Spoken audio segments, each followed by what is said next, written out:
देश दुनिया की हर वड्डी खबर के लिए हुणे डाउनलोड करो number 1 news app Dainik Savera times. BJP ने आपदे बंदे आरएसएस ਦੇ ਵਿੱਚ ਵਾੜ ਕੇ ਚਾਹੇ ਉਹ ਦੀਪ ਸਿੱਧੂ ਵਰਗੇ ਹੋਣ ਚਾਹੇ ਉਹ ਲੱਖੇ ਸਿਧਾਣੇ ਵਰਗੇ ਹੋਣ ਮੈਂ ਪਹਿਲਾਂ ਵੀ ਇੱਕ ਦਿਨ ਆਖੀ ਸੀ 20 ਦਿਨ ਪਹਿਲਾਂ ਮੈਂ ਵੀਡੀਓ ਮੇਰੇ ਫੇਸਬੁੱਕ ਤੇ ਹੈ ਕਿ ਇਹ ਬੰਦੇ ਸੈਬੋਟੇਜ ਕਰਨ ਵਾਸਤੇ ਆ ਅੰਦੋਲਨ ਨੂੰ ਕਰਾਇਆ ਹੀ ਸਾਰਾ ਕੁਝ ਬੀਜੇਪੀ ਨੇ। ਲਗਾਤਾਰ ਦਿੱਲੀ ਦੀਆਂ ਬਰੂਹਾਂ ਤੇ ਕਿਸਾਨ ਬੈਠੇ ਹੋਏ ਨੇ ਅਤੇ 26 ਜਨਵਰੀ ਨੂੰ ਜੋ ਕੁਝ ਹੋਇਆ ਉਸ ਨੂੰ ਲੈ ਕੇ ਕਾਫੀ ਲੋਕ ਜੋ ਨੇ ਉਮੀਦ ਨਹੀਂ ਕੀਤੀ ਗਈ ਸੀ ਕਿ ਇਹੋ ਜਿਹਾ ਕੁਝ ਹੋਵੇਗਾ, ਪਰ ਜੋ ਕੁਝ ਵੀ ਹੋਇਆ ਬਹੁਤ ਵੱਡਾ ਹੋਇਆ। ਉਸ ਤੋਂ ਬਾਅਦ ਦੀ ਗੱਲ ਕਰੀਏ ਤਾਂ ਭਾਰਤ ਸਰਕਾਰ ਇੱਕਦਮ ਐਕਸ਼ਨ ਵਿੱਚ ਆਈ ਅਤੇ ਕਈ ਥਾਵਾਂ ਤੇ ਕੋਸ਼ਿਸ਼ ਕੀਤੀ ਗਈ ਕਿ ਬਾਰਡਰਾਂ ਨੂੰ ਖਾਲੀ ਕਰਵਾਇਆ ਜਾਵੇ। ਬੰਟੀ ਰੋਹਣਾ ਸਾਹਿਬ ਮੌਜੂਦ ਨੇ ਸਾਡੇ ਨਾਲ। ਰੋਹਣਾ ਸਾਹਿਬ, ਪਾਰਟੀ ਦੀ ਨੁਮਾਇੰਦਗੀ ਕਰਦੇ ਹੋ ਤੁਸੀਂ, ਯੂਥ ਨੂੰ ਬਹੁਤ ਜ਼ਿਆਦਾ ਸਮਝਾਉਂਦੇ ਹੋ ਤੁਸੀਂ, ਉੱਥੇ ਜਾ ਕੇ ਕਿਤੇ ਨਾ ਕਿਤੇ ਸਬਰ ਦਾ ਬੰਨ ਟੁੱਟਿਆ, ਜੋ ਕੁਝ ਹੋਇਆ ਉਸ ਨੂੰ ਕੀ ਸਮਝਦੇ ਹੋ ਕਿ ਸਹੀ ਹੋਇਆ? ਜੋ ਲਾਲ ਕਿਲੇ ਦੀ ਘਟਨਾ ਹੋਈ ਉਸ ਨੂੰ ਲੈ ਕੇ ਕੀ ਕਹਿਣਾ ਚਾਹੋਗੇ?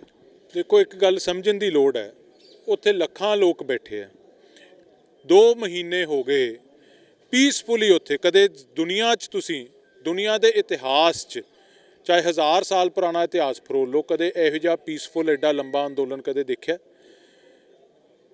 ਭਾਰਤ ਸਰਕਾਰ ਆਪਦੇ ਗੋਡਿਆਂ ਤੇ ਆ ਗਈ ਸੀ, ਹਰ ਕੀਮਤ ਤੇ ਇਸ ਅੰਦੋਲਨ ਨੂੰ ਸੈਬੋਟੇਜ ਕਰਨ ਵਾਸਤੇ ਸਰਕਾਰ ਲੱਗੀ ਹੋਈ ਸੀ। ਇਹ ਏਜੰਸੀਆਂ ਨੇ ਕੰਮ ਕਰਾਏ ਆ ਇਹ ਸਾਰੇ।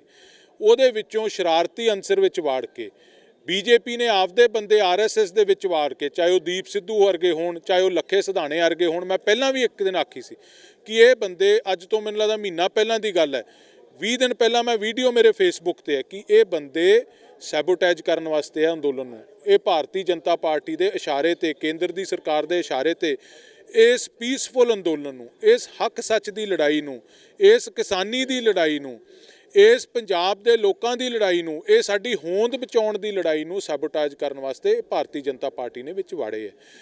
ਜਿਹੜੇ ਲੋਕ ਉੱਥੇ ਕਿਸਾਨ ਬੈਠੇ, ਅੱਜ ਵੀ ਬੈਠੇ, ਸ਼ਾਂਤਮਈ ਬੈਠੇ, ਲਾਲ ਕਿਲੇ ਤੇ ਉਸ ਦਿਨ 26 ਜਨਵਰੀ ਨੂੰ ਤੁਸੀਂ ਸਵਾਲ ਕਰ ਰਹੇ ਹੋ। ਦੇਖੋ, ਹਿੰਸਾ, ਕੋਈ ਵੀ ਬੰਦਾ ਹਿੰਸਾ ਦੇ ਹੱਕ ਦੇ ਵਿੱਚ ਨਹੀਂ ਹੈ। ਕੀ ਉੱਥੇ ਬੈਠੇ ਆ ਉਹ ਵੀ ਹਿੰਸਾ ਦੇ ਹੱਕ ਦੇ ਵਿੱਚ ਨਹੀਂ, ਪਰ ਇਹ ਕਰਾਇਆ ਹੀ ਸਾਰਾ ਕੁਝ ਬੀਜੇਪੀ ਨੇ ਜੀ। ਕੀ ਸਮਝਿਆ ਜਾਵੇ ਹੁਣ ਜਿਸ ਤਰੀਕੇ ਨਾਲ ਕੱਲ ਰਾਤ ਦੀ ਗੱਲ ਕੀਤੀ ਜਾਵੇ, ਗਾਜ਼ੀਪੁਰ ਬਾਰਡਰ ਤੇ ਬਹੁਤ ਵੱਡੀ ਫੋਰਸ ਲਗਾਈ ਦਿੱਤੀ ਗਈ, ਉਸ ਤੋਂ ਬਾਅਦ ਟਿਕੈਤ ਸਾਹਿਬ ਨਾਲ ਜੋ ਕੁਝ ਹੋਇਆ ਕਾਫੀ ਰੋਏ ਵੀ ਉਹ ਸਾਹਮਣੇ ਆ ਕੇ, ਉਸ ਤੋਂ ਬਾਅਦ ਇੱਕਦਮ ਤੋਂ ਸਭ ਮਾਹੌਲ ਬਦਲਿਆ ਅਤੇ ਪੁਲਿਸ ਨੂੰ ਉੱਥੇ ਪਿੱਛੇ ਹਟਣਾ ਪਿਆ। ਕੀ ਸਮਝਦੇ ਹੋ ਇਹਨਾਂ ਚੀਜ਼ਾਂ ਨਾਲ ਸਰਕਾਰ ਕੀ ਸਾਬਿਤ ਕੀ ਕਰਨਾ ਚਾਹੁੰਦੀ? ਦੇਖੋ, ਮੈਂ ਇੱਕ ਗੱਲ ਦੱਸਾਂ ਤੁਹਾਨੂੰ, ਟਿਕੈਤ ਸਾਹਿਬ ਦੀ ਵੀਡੀਓ ਸਾਰੀ ਦੁਨੀਆ 'ਚ ਦੇਖੀ, ਮੈਂ ਕਦੇ ਟਿਕੈਤ ਸਾਹਿਬ ਨੂੰ ਮਿਲਿਆ ਨਹੀਂ, ਪਰ ਅਸੀਂ ਸਰਦਾਰ ਹਾਂ ਜਿਹੜੇ ਛੇਤੀ ਕਿਤੇ ਕਿਸੇ ਸਾਹਮਣੇ ਆਪਦਾ ਸਰ ਨਹੀਂ ਝੁਕਾਉਂਦੇ, ਪਰ ਟਿਕੈਤ ਸਾਹਿਬ ਦੀਆਂ ਭਾਵਨਾਵਾਂ ਦੇ ਸਾਹਮਣੇ ਮੇਰਾ ਸਿਰ ਝੁਕਦਾ। ਟਿਕੈਤ ਸਾਹਿਬ ਭਾਵਕ ਹੋਏ ਉੱਥੇ, ਟਿਕੈਤ ਸਾਹਿਬ ਰੋਏ ਵੀ ਉੱਥੇ। ਟਿਕੈਤ ਸਾਹਿਬ ਇਸ ਕਰਕੇ ਨਹੀਂ ਰੋਏ ਕਿ ਉਹ ਕਮਜ਼ੋਰ ਸੀ, ਇਸ ਕਰਕੇ ਨਹੀਂ ਰੋਏ ਕਿ ਸਰਕਾਰ ਨੇ ਡਰਾ ਲਿਆ ਉਹਨਾਂ ਨੂੰ, ਉਹ ਇਸ ਕਰਕੇ ਰੋਏ ਕਿ ਅੱਜ ਦੇ ਹਿੰਦੁਸਤਾਨ ਦਾ ਹਾਲ ਕੀ ਹੈ। ਸਾਡੀ ਸਰਕਾਰ, ਜਿਹੜੀ ਸਾਡੀ ਚੁਣੀ ਹੋਈ ਸਰਕਾਰ ਇਸ ਮੁਲਕ ਦੀ, ਉਹ ਅੰਗਰੇਜ਼ਾਂ ਨਾਲੋਂ ਵੀ ਬੱਤਰ ਹੋ ਗਈ ਹੈ। ਭਰਾ ਨੂੰ ਭਰਾ ਨਾਲ ਲੜਾਉਣ ਲੱਗ ਗਏ, ਇਸ ਕਰਕੇ ਰੋਏ। ਧਰਮ ਦੇ ਆਧਾਰ ਤੇ ਵੰਡੀਆਂ ਪਾਉਣ ਲੱਗ ਗਏ, ਇਸ ਕਰਕੇ ਰੋਏ। ਕਿਸਾਨੀ ਗਵਾਂਢੀ ਸੂਬਿਆਂ ਨੂੰ ਲੜਾਉਣ ਲੱਗ ਗਏ, ਕਮਿਊਨਿਟੀਜ਼ ਨੂੰ ਲੜਾਉਣ ਤੇ ਹੋ ਗਏ, ਇਸ ਕਰਕੇ ਉਹ ਭਾਵਕ ਹੋ ਕੇ ਰੋਏ। ਪਰ ਉਹਨਾਂ ਦੇ ਜਿਹੜੇ ਹੰਝੂ ਸੀ, ਅੱਜ ਉਹਨਾਂ ਨੇ ਇਸ ਅੰਦੋਲਨ ਦੇ ਵਿੱਚ ਵੱਡੀ ਜਾਨ ਵਿੱਚ ਪਾਈ ਹੈ। ਤੇ ਕੇਂਦਰ ਦੀ ਸਰਕਾਰ ਮਤ ਭੁਲੇਖੇ ਵਿੱਚ ਰਵੇ, ਮਤ ਮੁਗਾਜ਼ ਦੇ ਵਿੱਚ ਰਵੇ। ਇਹ ਅੰਦੋਲਨ ਜ਼ਬਰ ਜ਼ੁਲਮ ਨਾਲ ਖਤਮ ਹੋਣ ਵਾਲਾ ਨਹੀਂ ਹੈ। ਜਿੰਨਾ ਦਬਾਉਣਗੇ, ਮੈਂ ਪਹਿਲੇ ਦਿਨੋਂ ਕਹਿੰਦਾ ਆ ਰਿਹਾ, ਯੂਥ ਅਕਾਲੀ ਦਲ ਦੇ ਨੁਮਾਇੰਦੇ, ਸਾਡੇ ਮੁੰਡੇ, ਸਾਡੇ ਸਾਥੀ ਬੜੀ ਵੱਡੀ ਗਿਣਤੀ 'ਚ ਉੱਥੇ ਬੈਠੇ, ਮੈਂ ਉਦੋਂ ਵੀ ਗੱਲ ਉੱਥੇ ਵੀ ਉਹਨਾਂ ਨਾਲ ਕੀਤੀ ਸੀ। ਜਿੰਨਾ ਕੇਂਦਰ ਸਰਕਾਰ ਜ਼ੁਲਮ ਨਾਲ, ਜ਼ਬਰ ਨਾਲ, ਧੱਕੇ ਨਾਲ ਇਸ ਅੰਦੋਲਨ ਨੂੰ ਦਬਾਉਣ ਤੇ ਖਤਮ ਕਰਨ ਦੀ ਕੋਸ਼ਿਸ਼ ਕਰੂਗੀ, ਓਡੇ ਤਕੜੇ ਹੋ ਕੇ ਟੱਕਰਾਂਗੇ। ਅਸੀਂ ਵਾਇਲੈਂਸ ਨਹੀਂ ਚਾਹੁੰਦੇ, ਅਸੀਂ ਹਿੰਸਾ ਨਹੀਂ ਚਾਹੁੰਦੇ, ਪਰ ਕੇਂਦਰ ਸਾਨੂੰ ਕਮਜ਼ੋਰ ਨਾ ਸਮਝੇ ਕਿਸੇ ਪਾਸਿਓਂ। ਮੈਂ ਅੱਜ ਕੇਂਦਰ ਦੀਆਂ ਕੋਝੀਆਂ ਚਾਲਾਂ ਦਾ ਮੁਕਾਬਲਾ ਕਰਨ ਵਾਸਤੇ, ਟਾਕਰਾ ਦੇਣ ਵਾਸਤੇ ਮੈਂ ਯੂਥ ਅਕਾਲੀ ਦਲ ਦੇ ਹਰ ਇੱਕ ਨੁਮਾਇੰਦੇ ਨੂੰ ਕਹਿੰਦਾ, ਵੱਡੀ ਗਿਣਤੀ 'ਚ ਤੁਸੀਂ ਪਹਿਲਾਂ ਵੀ ਟਿੱਕਰੀ ਤੇ ਸਿੰਘੂ ਬੈਠੇ ਹੋ, ਗਾਜ਼ੀਪੁਰ ਵੀ ਜਾਣਾ, ਉੱਥੇ ਵੀ ਜਾਓ। ਜਿਹੜੇ ਰੂਟੀਨ 'ਚ ਵੀ ਇੱਥੇ ਵਾਪਸ ਆਏ ਹੈ, ਹੁਣ ਤਾਂ ਫੌਜੀਆਂ ਵਾਂਗੂ ਜਿਵੇਂ ਲੀਵ ਕੈਂਸਲ, ਸਭ ਪਹੁੰਚੋ ਉੱਥੇ, ਟਿੱਕਰੀ ਪਹੁੰਚੋ, ਸਿੰਘੂ ਪਹੁੰਚੋ, ਬਾਰਡਰ ਤੇ ਪਹੁੰਚੋ। ਲੜਾਈ ਦਾ ਵੇਲਾ, ਡਟ ਕੇ ਸਾਥ ਦੇਵਾਂਗੇ ਕਿਸਾਨ ਜਥੇਬੰਦੀਆਂ ਦਾ, ਸਾਰਿਆਂ ਦਾ।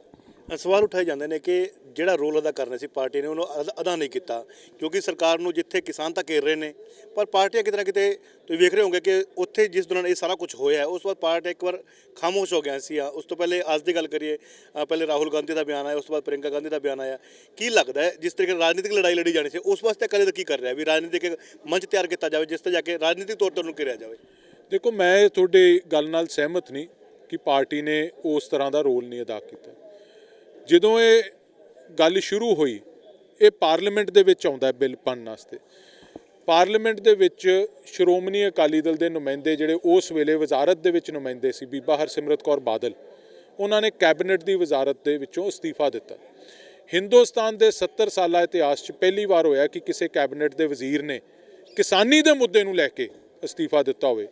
ਉਸ ਅਸਤੀਫੇ ਨੇ ਇਸ ਮੁੱਦੇ ਨੂੰ ਦੁਨੀਆ ਨੂੰ ਅੱਖਾਂ ਖੋਲ੍ਹ ਕੇ ਦੇਖਣ ਨੂੰ ਮਜਬੂਰ ਕਰਤਾ ਕਿ ਇੱਕ ਸਿੱਖ ਲੜਕੀ, ਇੱਕ ਪਹਿਲਾ ਸਿੱਖ ਲੜਕੀ ਜਿਹੜੀ ਹਿੰਦੁਸਤਾਨ ਦੀ ਕੈਬਨਿਟ 'ਚ ਪਹੁੰਚੀ, ਉਹਨੇ ਅਸਤੀਫਾ ਕਿਉਂ ਦਿੱਤਾ ਕਿਸਾਨੀ ਦੇ ਮੁੱਦੇ ਤੇ।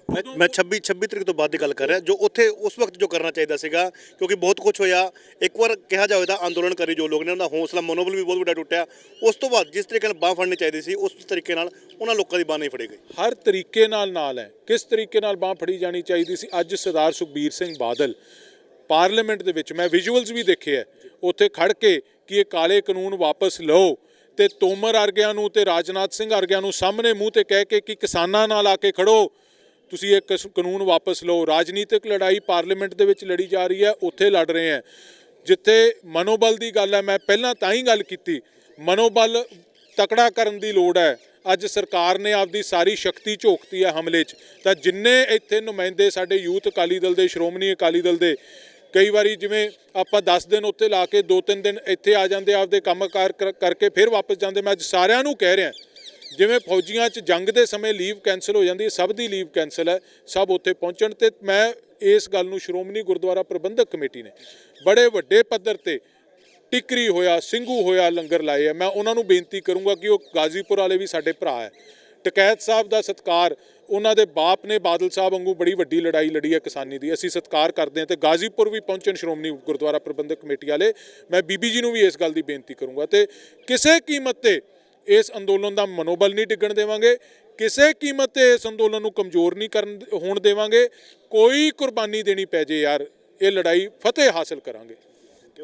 ਤਾਂ ਬੰਟੀ ਰੋਣਾ ਸਾਹਿਬ ਸਾਡੇ ਨਾਲ ਮੌਜੂਦ ਸੀਗੇ। ਸਪਸ਼ਟ ਗੱਲ ਕਹੀ ਇਹਨਾਂ ਨੇ ਕਿ ਜੋ ਸਰਦਾਰ ਲੋਕ ਨੇ ਉਹ ਜਲਦੀ ਹੀ ਕਿਸੇ ਦੇ ਸਾਹਮਣੇ ਸਿਰ ਉਹਨਾਂ ਨਹੀਂ ਚੁੱਕਦਾ, ਪਰ ਟਕੈਤ ਸਾਹਿਬ ਨਾਲ ਜੋ ਹੋਇਆ ਜਾਂ ਉਹਨਾਂ ਨੇ ਜੋ ਕੀਤਾ, ਕਿਉਂਕਿ ਉਸ ਨਾਲ ਕਿਤੇ ਨਾ ਕਿਤੇ ਜੋ ਲੋਕ ਸੁੱਤੇ ਸੀ ਉਹ ਵੀ ਜਾਗ ਗਏ ਨੇ। ਅਤੇ ਉਹਨੇ ਗੱਲ ਕਹੀ ਹੈ ਕਿ ਸ਼੍ਰੋਮਣੀ ਅਕਾਲੀ ਦਲ ਜਿੰਨੇ ਵੀ ਲੋਕ ਨੇ, ਯੂਥ ਦੇ ਜੋ ਲੋਕ ਨੇ, ਉਹ ਤੁਰੰਤ ਬਾਰਡਰਾਂ ਤੇ ਪਹੁੰਚਣ, ਕਿਉਂਕਿ ਕਿਸੇ ਦੀ ਲੀਵ ਅਸੈਪਟ ਨਹੀਂ ਕੀਤੀ ਜਾਵੇਗੀ। ਜੇ ਕੋਈ ਵੀ ਕਿਤੇ ਵੀ ਹੈ ਤਾਂ ਸਭ ਨੂੰ ਅਪੀਲ ਕੀਤੀ ਹੈ ਕਿ ਹਰ ਇੱਕ ਬਾਰਡਰ ਤੇ ਜਾ ਕੇ ਜੋ ਅੰਦੋਲਨਕਾਰੀ ਕਿਸਾਨ ਨੇ ਉਹਨਾਂ ਦਾ ਮਨੋਬਲ ਵਧਾਇਆ ਜਾਏ। ਫਿਲਹਾਲ ਵੇਖਦੇ ਹਾਂ ਅੰਦੋਲਨ ਦੀ ਅਗਲੀ ਤਸਵੀਰ ਕਿਸ ਤਰੀਕੇ ਦੀ ਰਹਿਣ ਵਾਲੀ ਹੈ।